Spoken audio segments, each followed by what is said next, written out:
So hello everyone, welcome to the Functional Food Center seminar entitled Classification and Regulation of Functional Food, proposed by the Functional Food Center. Today we will be learning about the existing two parallel definition of functional foods, which Functional Food Center come up within last years.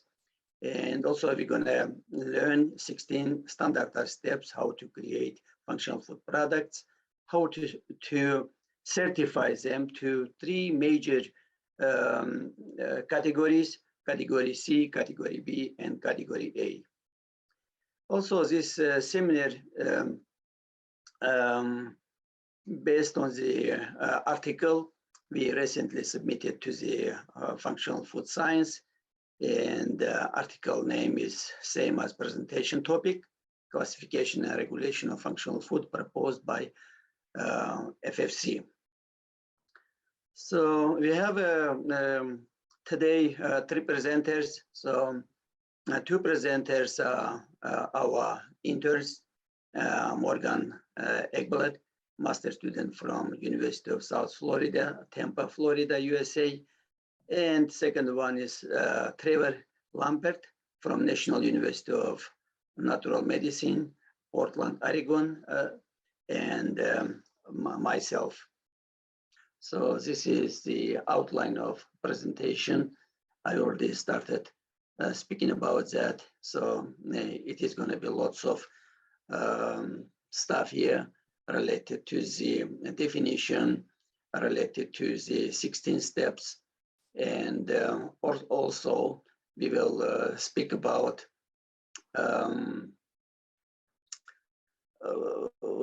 regulation, and then we will focus on each separate step how to create ideal functional food product. And then we will speak about different categories, and also comparison of FOSHU, Food and Drug Administrations, and Functional Food Centers for the classification and regulation of functional food. And certainly, finally, we're going to speak about conclusions. Please, if you go to the next. So, goal of presentation and submitted paper to the Functional Food Science Journal. So, background is that functional food development is really a very long process, but ideally, so it can that can serve as a guide for functional food scientists and researchers all around the world to develop their functional food products. So since 1998, we are working on different areas of functional food, and so certainly we've done lots of work on definition, how to create formulation, and now we are going to be more closely. We're going to think about how should be a process of classification, categorization, and standard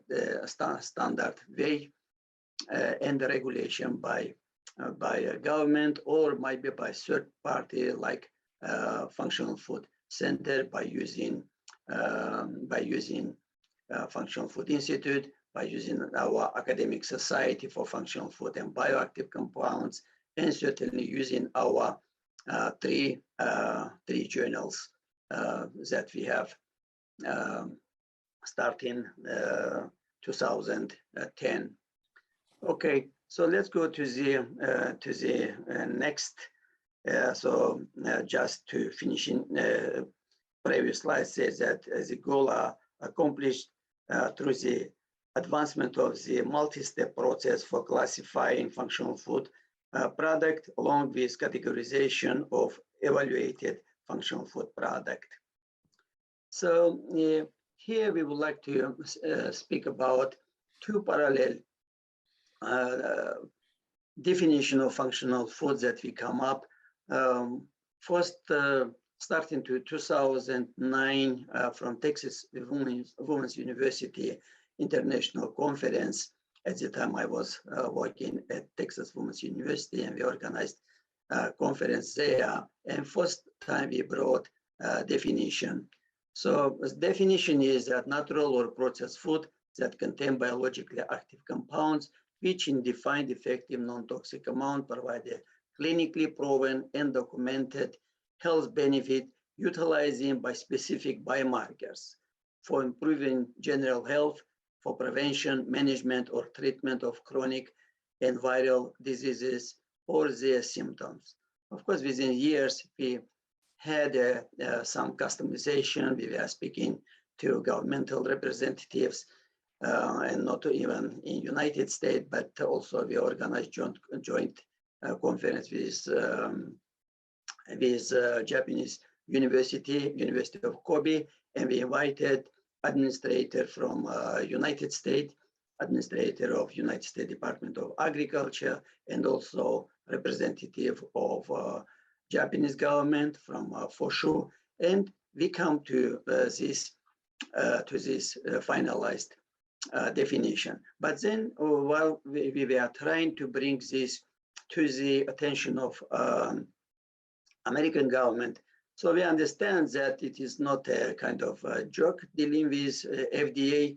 FDA, even those representatives know that really there's 1,000 investigations on how different bioactive compounds, bioactive molecules, especially, they can somehow be involved in managing different symptoms, especially in disease. But still, they do not want to speak about that food ingredient could prevent, manage, or of course treat any disease. So they reserve this for pharmacology, and certainly we don't want to have a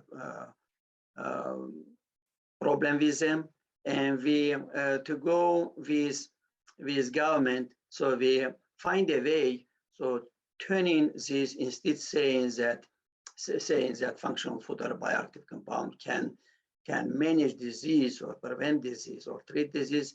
Now we come up with reducing, because this is, I think, pretty good stuff, because FDA had a health claim, and the law in a claim saying that reducing risk of chronic diseases. So that's what food could do, and they accept that.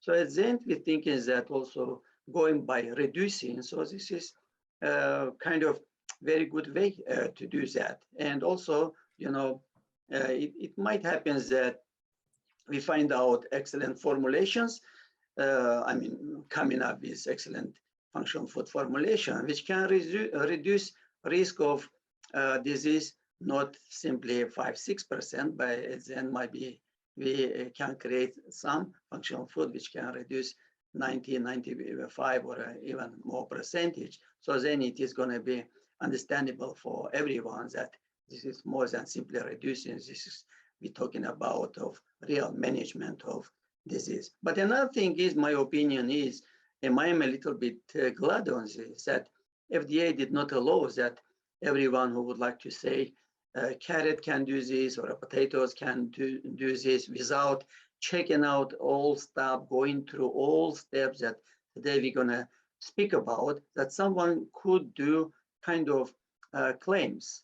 So it is pretty good that that we have a very high standard, and also FDA did not allow that manufacturers simply very easy ways they're going to say anything which is not coming from real science.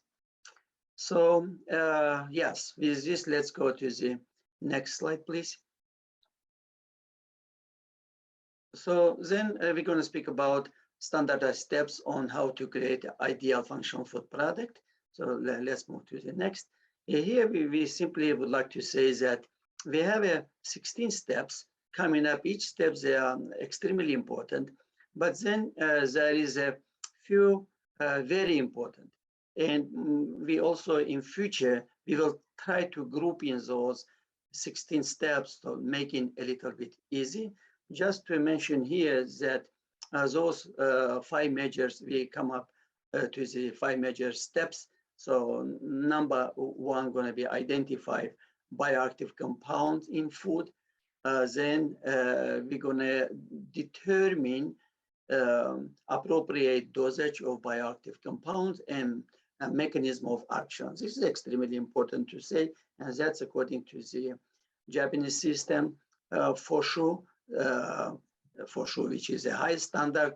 Now they have much more other levels of healthy food, but which is not asking about mechanism of action, but for sure is something also that extremely important.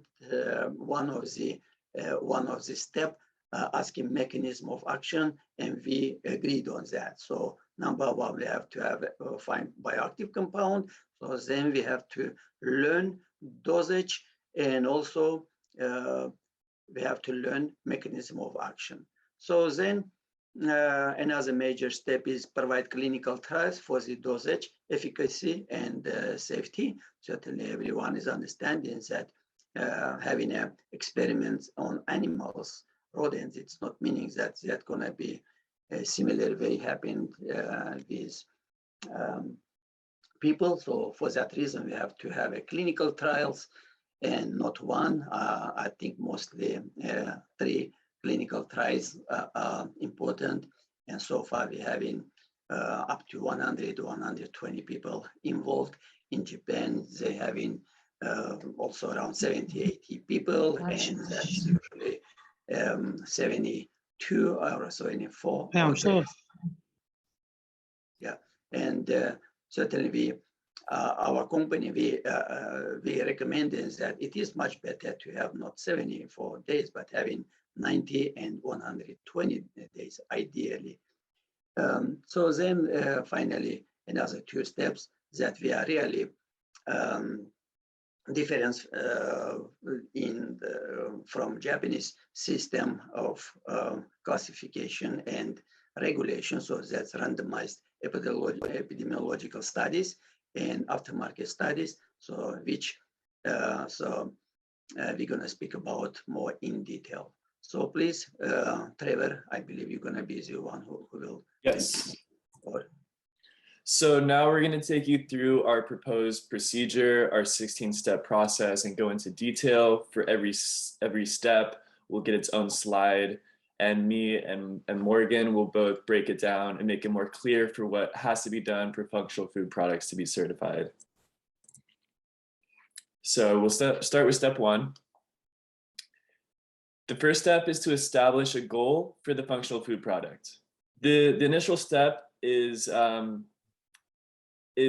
purpose of the potential food product. So examples can be reducing the risk of developing chronic diseases, reducing risk of viral afflictions, managing the symptoms of specific conditions, or enhancing bodily performance. Past studies in different academic fields are called upon and can be very important into choosing the direction that we want to go with the goal. So we can look into studies in ethnobotany and as well as anthropology, and this may suggest promising data that has not been explored yet in the nutritional science. Specificity is paramount for the goal to be clear and concise, to be explored to pursue research and certification in the most efficient way possible. Without this specificity, the functional food in question may not have suggestive data, which indicates a possible future use. Okay. Step 2, we will be determining the relevant bioactive compound or compounds in the functional food product. The study on the protective and health promoting effects of bioactive compounds has made these components particularly important for the categorization of functional foods, The Functional Food Center has defined bioactive compounds as primary and secondary metabolites of natural ingredients, nutritive or non-nutritive, that promote health maintenance. Bioactive compounds are present in small amounts in functional food products, and their effect on human health is being continuously investigated.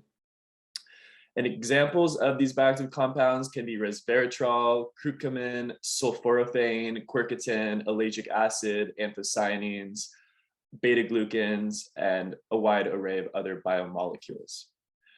And there are many analytical and molecular approaches to screen and fingerprint these bioactive compounds.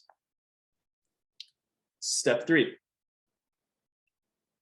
We will establish an appropriate dosage of the bioactive compound. The dosage defines the therapeutic range that a compound may exhibit positive effects.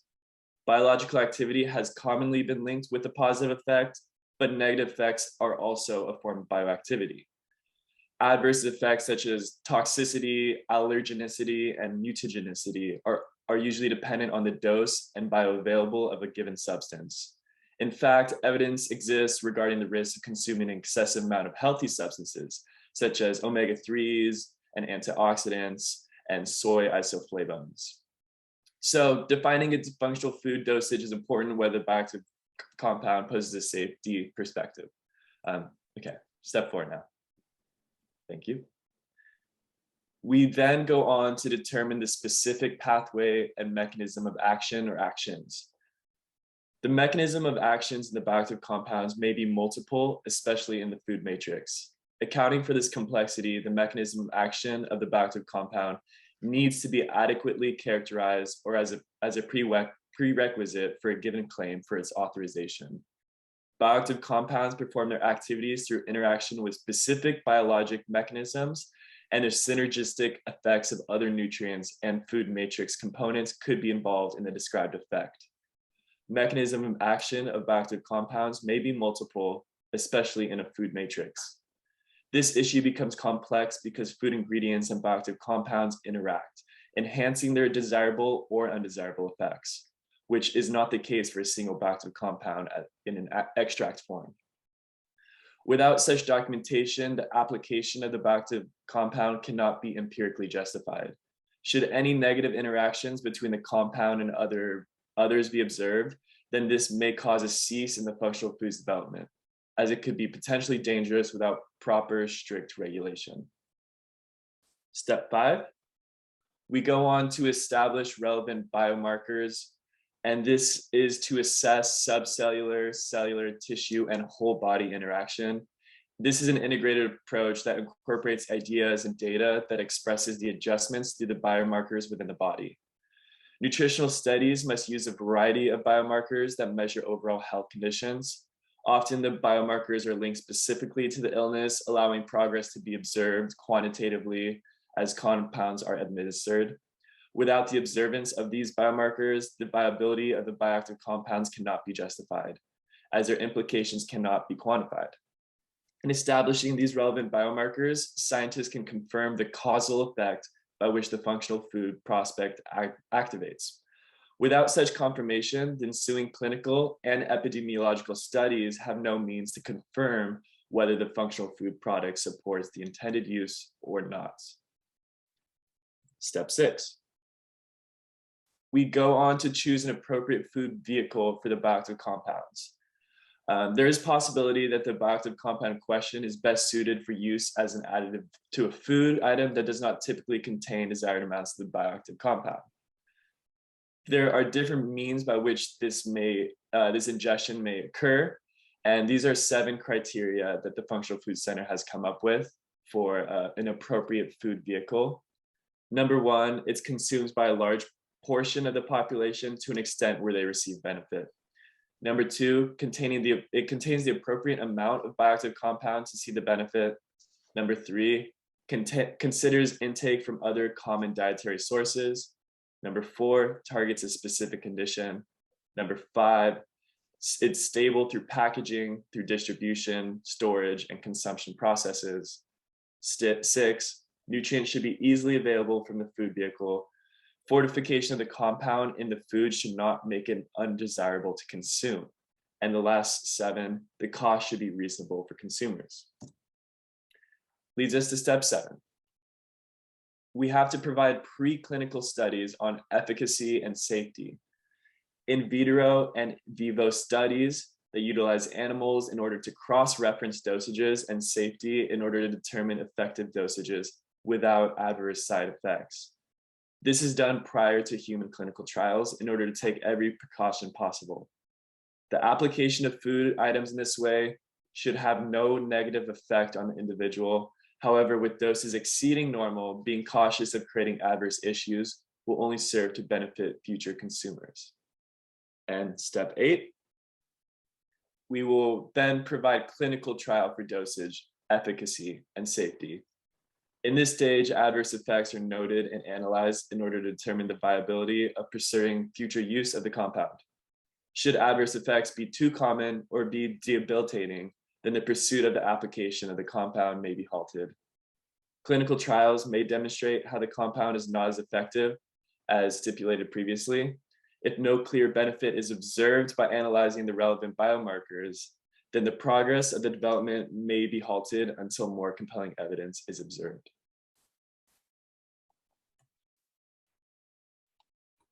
All right, so the 9th step sees an actual label attributed to the functional food and its bioactive compound being created. The label to be attached to the functional food product's packaging will define intake levels and instructions for ingestion. These directives must be clear so that the consumer can fully understand the proper procedure for ingestion. Furthermore, the method of ingestion detailed will most often correlate to those observed in clinical trials, as other methods could have different effects.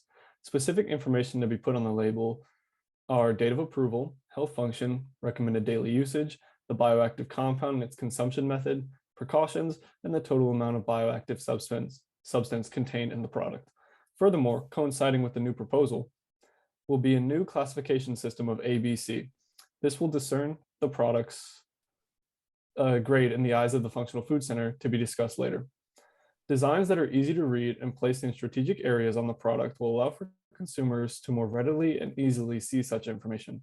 The label will work to inform the consumer, as it is better for their well-being to consider the implications of the functional food's effects. The 10th step is one newly implemented into this proposal. Publications are absolutely necessary in open access, peer-reviewed journals. It has been determined that this step is imperative and necessary to be added into such a system. Information, after the step's implementation, could be more accessible to the consumer and be viewed as legitimate by governmental agencies. To maintain this, however, it is important for outlets by which this information is published to revolve around some aspect of nutrition, food science, or functional food science. This is meant to keep the information topical and easier to understand within the context of those fields. In order for the functional food product to meet its directive, consumer trust needs to be built. For a product to be accepted, then supportive data is needed to legitimize information. This trust may only broaden through open access, as the consumer can have direct access to supportive data and research.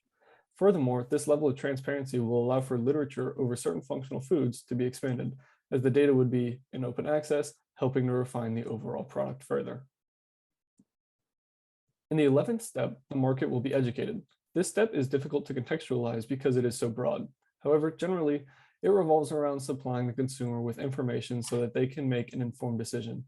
Any information the consumer would need to understand in order to safely ingest a product would be communicated. Any information necessary in understanding what can be expected of this functional food must be communicated as well. These directives are in hopes of educating people so that they can fully understand the implications of consuming bioactive compounds. The previous safety checks for dosage and mechanisms of action can only do so much. It is necessary to give consumers every possible resource to make an informed decision and not hurt themselves. The 12th step sees that the information is sent to credible third parties for approval. Primarily, information should be sent to the FFC, and FDA, handling both functional foods and health claims respectively. The reason the FFC was chosen for this position is due to them publishing 3 academic journals entitled Functional Foods in Health and Disease, Bioactive Compounds in Health and Disease, and Functional Food Science and Open Access over the past decade. They've also published 38 books and held 29 international conferences on the subject. These achievements make the FFC the logical choice for overseeing this portion of the process due to experience alone. Once sent, information is scrutinized and approved for legitimacy. This is done by analyzing claims in reference to specific evidence observed up until this point. Much evidence may be gathered from both preclinical and clinical trials. As mentioned previously, consumer trust is necessary in building a relationship between the public and functional food products. By verifying products in this way, they may seem more legitimate, valid, and safe due to them being approved by governmental and official agencies. Confidence by the consumers towards the product in question can be fostered through further transparent communication in this section, similar to the previous. The end goal of this step is acceptance of the new product by both agencies and the public. The 13th step sees the official establishment of the functional food product by the Functional Food Center, as well as any third-party agencies that have approved it thus far. As of this step, the whole process is not complete. The product lacks higher grades, providing incentive for manufacturers to subject their product for more testing with broader parameters to fully understand the implications of the item. In continuing, the product can be more refined and safer to consume. The 14th step sees the official release of the certified functional food product to market. If the item in question is already highly trafficked, then this would act as more of a categorization and documentation of values observed until this point. A food item that has not seen market release yet, more likely to be processed functional foods, would require a proper release. Thus, a proper and swift release is important so that products may not be overshadowed by already established items. Being that this is the first instance where functional food is officially classified by the Functional Food Center in its course through the 16-step process, the food will be given a grade of C. This marks the completion of the first 14 steps. At this point, the grade associated with the product will be the basic C, as it is yet to be studied in uncontrolled environments on a large scale. This may be rectified in later steps with epidemiological studies. Category C functional food products would be the minimum requirement for functional food approval under the Functional Food Center's protocols and receive a logo of certification by the Functional Food Center as indicated in Figure 1. The 15th stage of the 16-step process is the provision of epidemiological studies. Once completed, the functional food product may reapply for the next grade of B. Epidemiological studies yield a better analysis for the product's efficacy as it explores and builds upon assertions made in previous studies to certify a more comprehensive product. In doing such, dosage, efficacy, and safety will be analyzed further in non-laboratory settings. Furthermore, should any glaring negative outcomes become apparent in an expanded test environment, then this could halt the certification process and indicate that an overview of previous steps is needed. By observing how the food product interacts in a population without strict limitations, it will help establish a line of trust with the public. From analyzing various research designs, it was determined that a randomized controlled trial design is the most applicable to the revitalized 16-step process. The key benefit of such a design is the determination of a relationship amongst variables. Furthermore, precise research statistics are employed along with randomization help to secure the trustworthiness of this model. This will help assure that the process does not have any outstanding bias to influence future classification decisions. Only once this has been completed and approved can the functional food be certified as B. A category of B is indicated on an official label by Figure 2 on the right. The final step of the newly proposed 16-step process sees aftermarket research being conducted and analyzed. Once completed, the functional food product may reapply for the final category of A. As this is the final step, this is a more refined release when compared to earlier clinical and epidemiological studies. The dosage and means of use should be the most optimal they can be in order to assure the safety of consumers. Compared to epidemiological studies, the environment by which the functional food is analyzed is even more broad, allowing for better overall analysis of the product. Aftermarket research analyzes a much wider population as there is little to no control besides legal regulations. This will help monitor the potential gap between the controlled studies and how the product actually affects an individual's health and relevant biomarkers. Furthermore, participants could also not have deficiencies or require greater amounts of bioactive compounds, meaning a wide variety of people, whether the functional food pertains to them or not, may be analyzed. This is also crucial as the way by which the functional food could affect people who do not require it can expand the related literature. Should discrepancies arise in efficacy or safety, the product will be reevaluated. This is unlikely due to the previous safeguards. However, it is necessary to ensure a safe product for consumers. Upon completion, the product can now be subject to reapplication for the approval of being classified under Category A. This marks the end of the functional foods journey through the 16-step process. The leading category, Category A, is the premium rating for the approval of functional food products. Products that receive certification for Category A have gone through all mandatory steps 1 through 16, including epidemiological studies and aftermarket research. This is the gold standard for manufacturers for providing empirical evidence on the efficacy, legitimacy, and safety of the functional food product.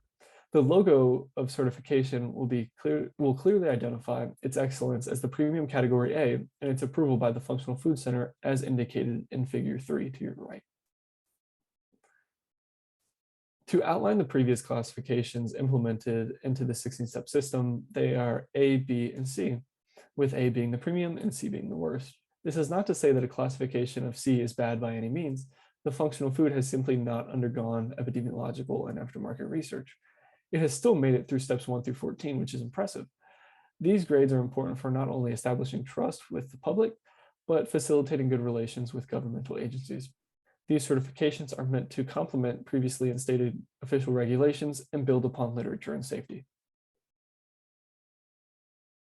Great. So now we will be going over an overview of established protocols for functional foods, or the lack thereof of protocols for the classification and regulation of functional foods, specifically looking at FOSHU, FDA, and then our proposed procedure with the Functional Food Center.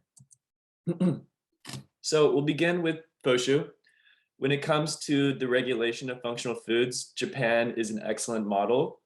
The Japanese government established the Food for Specified Health Uses, FOSHU, as a regulatory system for functional foods. FOSHU refers to foods with the claim that identifies the function benefiting health and is evaluated and approved by the government. FOSHU is part of the Foods with Health Claims regulations, which then enables health claim labeling on products that meet specified requirements. Approval requires effectiveness on the human body to be clearly proven, the usage of nutritionally appropriate ingredients, guarantee of compatibility with product specifications by the time of consumption, and established quality control methods. The FOSHU system requires the identification of the active ingredient as well as its mechanism of action. For the next slide, we will go over the process that FOSHU regulation goes through. The process for FOSHU certification begins by scientifically providing the efficacy of the active ingredient, including in vitro and in vivo tests that describe the mode of action and human trial results that prove the efficacy of the product containing the active ingredient. The FOSHU requires evidence for the safety of the functional food product containing the active ingredient. Manufacturers must provide documents proving stability of the active ingredient as well as for the functional food product evaluated. FOSHU requires the detailing of the physical, chemical, and biochemical characteristics of the active ingredient as well as its analytic methods used. The quantification of the ingredient must be done with at least 3 random samples from different manufacturer dates or production lots. And lastly, the quality control methods implemented at the production facility of the product, including the ingredient and final product specification and the equipment present at the production facility, are submitted. A prominent flaw with the framework, the domain of FOSHU, is the lack of aftermarket research and epidemiological studies. This leads us to the classification and regulations of foods in the United States, and this greatly differs from the FOSHU certification system in Japan. In the United States, the Food and Drug Administration is a governing body that is responsible for enforcing food and drug safety protocols.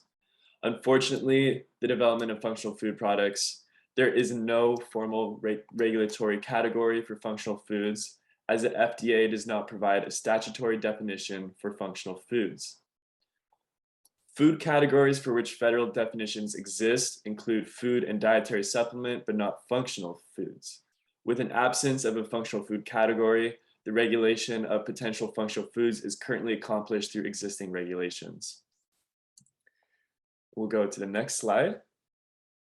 And the labeling of food and health claims go into 4 different types. We'll begin by discussing the nutrient content claims.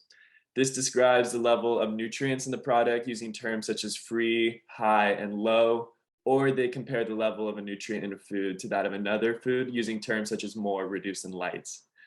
This would not account for non-nutritive bioactive compounds, which is a prime piece of the functional food definition that we have come up with at the Functional Food Center. Authorized health claims provide the use in food labeling of health claims that characterize a relationship between food, a food component or a dietary ingredient and a risk of disease. For example, adequate calcium throughout life may reduce the risk of osteoporosis. And then we have a qualified health claim. This may be used when there is emerging evidence for a relationship between a food component and the reduced risk of a disease, but the evidence is not well enough established to meet the scientific agreement standard. This is problematic because a qualified health claim may not provide empirical evidence, but allows a product to remain marketable for health purposes. Structure function health claims may describe the role of a nutrient or dietary ingredient intended to affect the normal structure of the human body. For example, calcium builds strong bones. And we have the big question that arises after all this information about the FDA is, how do functional foods fit into these labeling claims? And without any true statutory definition or category for functional foods, they simply do not fit with the FDA's regulations. It is then up to the manufacturer's intended use for their label claim. The Functional Food Center and our proposed classification regulation of functional foods is accomplished through our multi-step procedure that we've described in this presentation. And it has a focus on bioactive compounds as the backbone for approval. The Functional Food Center has been the pioneer in viewing functional foods in terms of their biologically active compounds. These bioactive compounds must be characterized and the mechanism of action be identified, because detailed knowledge on the active compound is essential to determine its non-toxic, proper dosage, and to evaluate the safety of the functional foods containing the bioactive ingredient. Standardizing the methodology ensures that resulting functional food products are safe and provide the health benefit as they're intended to. So for the next slide, we resolved issues that arise within the frameworks of the FDA and FOSHU by recognizing functional foods as a separate category for proper regulation and classification. And we resolved the issues we see with FOSHU by providing epidemiological studies and aftermarket research as a required step for manufacturers seeking premium level of certification.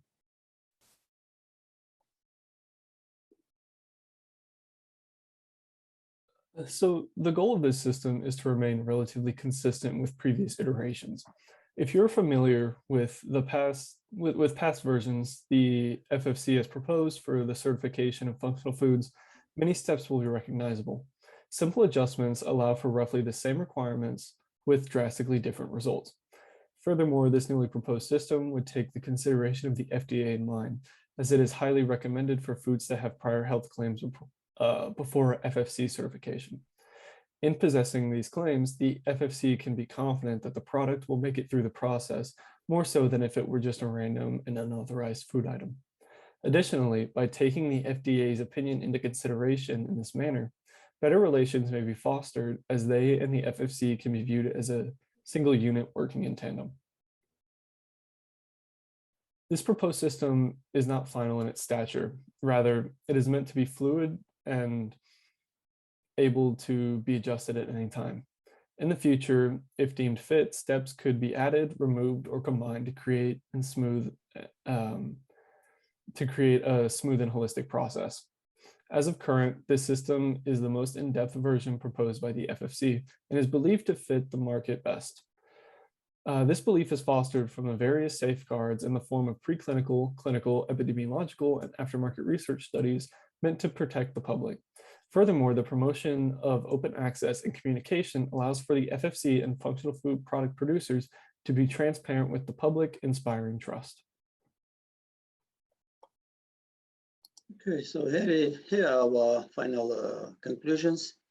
So number one is the outline certification and classification processes allow functional foods to be categorized separately, but maintain association with FDA food regulation, because as we said, now we change our definition by reducing the risk.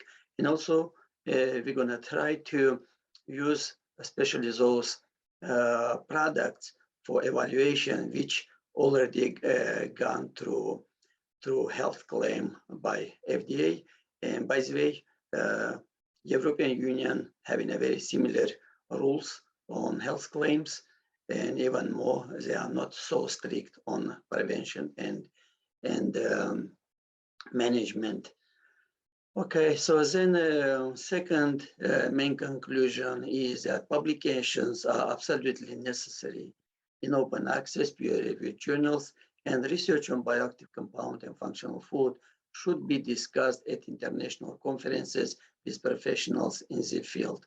This is so far also a Japanese system using this, and we can see that many publications in our journal, because government asking scientists and manufacturers before approval. So they're going to provide all information, and that's going to be published in peer-reviewed and open access journal. And certainly having presentations and discussions and very high quality international conferences, that's going to be also providing some much better conclusion if those products are acceptable or are not acceptable by society. And number 3 conclusion is that in this theoretical and methodological article and presentations, we outlined the revitalized 16-step plan for the certification and classification of functional food, which may become a roadmap for scientists to formulate functional foods, since now, according to 16 systems, they're going to know how to provide investigations in which directions they have to go. So, and especially they are really very standardized. And food industry representatives, manufacturers, they're going to know how to produce, how to make a final label, what should be in there. And also they're going to know that before bringing product to the market, they have to educate society, because without educating society, simply putting product in market in stores, so it's not going to make much sense. And also, so this is excellent way that now Functional Food Center, Academic Society for Functional Food and Bioactive Compound, and governmental agencies, they have a very good roadmap to evaluate and categorize those functional food products. And by researching and analyzing the Japanese government rules on healthy food, and for sure FDA and European Union's health claims, and Functional Food Center experience in functional food and functional food science within the last 25 years, we come up with the functional food classification and regulation system, which could be implemented in the US and be extended in other countries. So certainly each country may have his own rules, a little bit different, what we suggestion, or which could be accepted in possibly in United States. So they can be a little bit different, but at the end they have a kind of roadmap how to go with. So then thanks so much for your attention. Finally, I would like to thank to Tim Rowley for creating images for the certifications, those 3 images that you saw. And also we would like to thank Michelle Lee for a logical input during the creation of this presentation. So she provided also very good help in providing creating slides, as well as somehow she also helped us with the images in article. So then please, if anyone have questions, so please you can do that. Even we know that we have officially only 3 minutes for this presentation, but you are more than welcome since it's happened for technical difficulties. So you are more than welcome to have any question.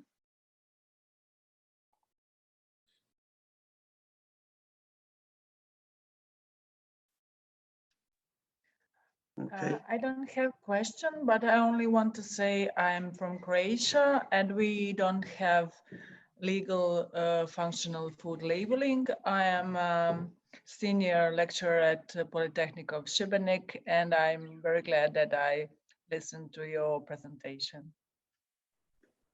Yes, labeling, you are right, especially labeling, it is very, very important, because without label, so how, if it's like we have a regular label, so then how we know how long we have to consume product and what is for, you know, because it's not a regular food, simply people eating, they like it, but mostly functional food, so it's have certain purpose related to the health. So people have to know what is the active ingredients, as Japanese people saying. By the way, lots of years in Japan they were using active ingredients, but I saw that nowadays they're using bioactive compound or bioactive ingredients. So look like they saw our definition, and now they're also using bioactive compound. But anyways, so putting information about bioactive compound in label, this is absolutely needed. Then why not put in so what was done in clinical trials? So how many people was go through, or if we now we say that it should be go through the epidemiological studies or aftermarket studies. Certainly we have to have a information so customer can trust more.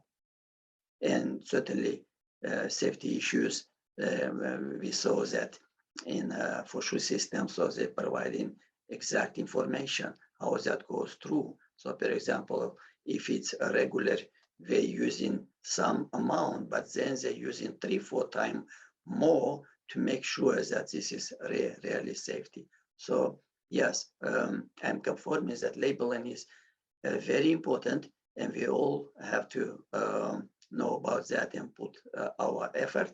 And yeah, in different countries, as they're gonna come to functional food, certainly they have to make more attention on labeling, especially. Any other questions, please, or comment maybe?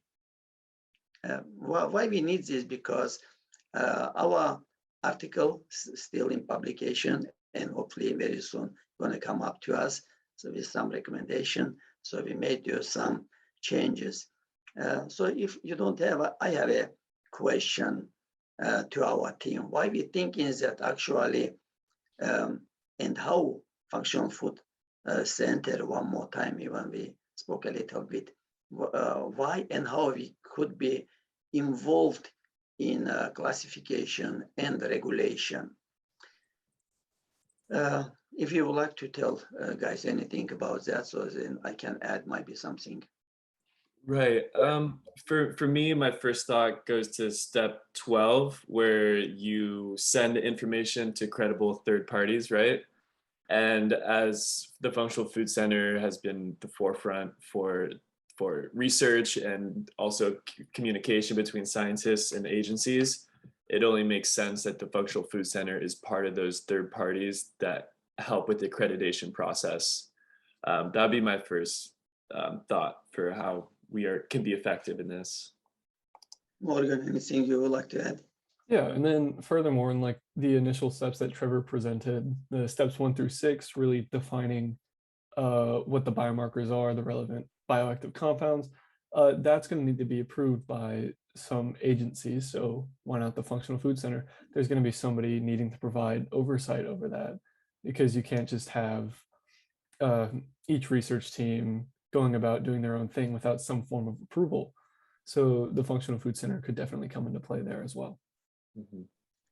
Yeah, that's absolutely right. And to add here, I would like to say that we're going to use more our society members. So not only Functional Food Center himself, but we have Academic Society for Functional Food and Bioactive Compound, which compose now more than 7,000 members. So they are great scientists from all around the world. They are governmental representatives. They are from food industry, from healthy food industry. So that's what we're planning, not only doing ourselves, but going through, for example, if it's coming a certain product, so then how that product works, how that was created. Certainly there is a professionalism, so we can't take everything ourselves, but we're gonna find in our society which member, which institutions, which lab could do better in this regard. And that way, so it is gonna be very helpful using society, not only ourselves. And also, our journals are excellent place where we know and evaluating each article coming about functional food and bioactive compounds. So this is going to be also very good help from Functional Food Center, having his 3 and now even more we trying to open another journals related to somehow to functional food and bioactive compound and chronic and viral diseases. So then it is going to be also see if publications are there, if they're already done a good job. So this way, we're trying to help our government to do this job, which is really not easy. I spoke with many representatives from United States Department of Agriculture, with NIH, with FDA also.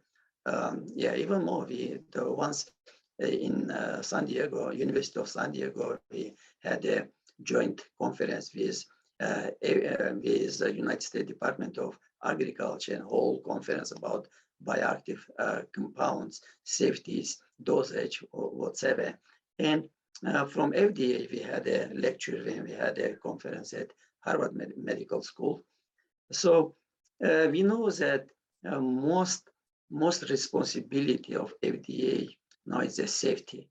So they do not have so much resources go through the functional food definition, go to the all those stuff. They don't have a time. They don't have those resources.